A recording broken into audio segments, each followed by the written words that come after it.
Lousame realiza unha forte aposta para impulsar a candidatura de Cernadas de Castro ás Letras Galegas de 2027. O Concello vén de poñer en marcha unha campaña de difusión desta figura para que a Real Academia Galega recoñeza o seu papel como precursor do galeguismo no 250 aniversario do seu pasamento. Cernadas de Castro non é pasado, Cernadas de Castro é a orixe.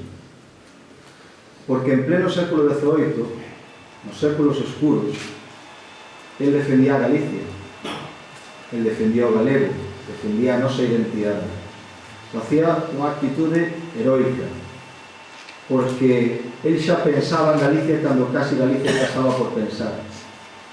E iso é algo que non podemos esquecer. E iso é algo que temos que seguir reclamando día tras día e ano tras ano.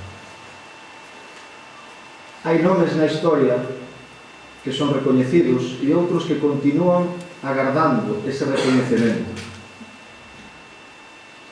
Cernadas é un deles, é un dos que continúa agardando que Galicia mire cara a ele e que a Real Academia Galega lle dé o recoñecemento que merece. Estamos falando do precursor do galeguismo, e o digo con letras mayúsculas, o precursor do galeguismo.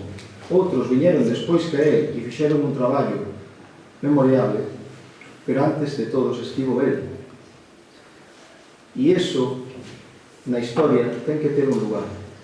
No acto de presentación da campaña, o xornalista e escritor Manuel Rivas Troitiño realizou a doazón dos 7 tomos orixinais das obras completas de Cernadas aos veciños de Fruíme, representados polo Concello de Lousame para manter vivo o seu legado. O acto rematou coa proxección do vídeo promocional da candidatura do realizador noiés Luís Avilés e a interpretación de 3 poemas musicalizados do autor.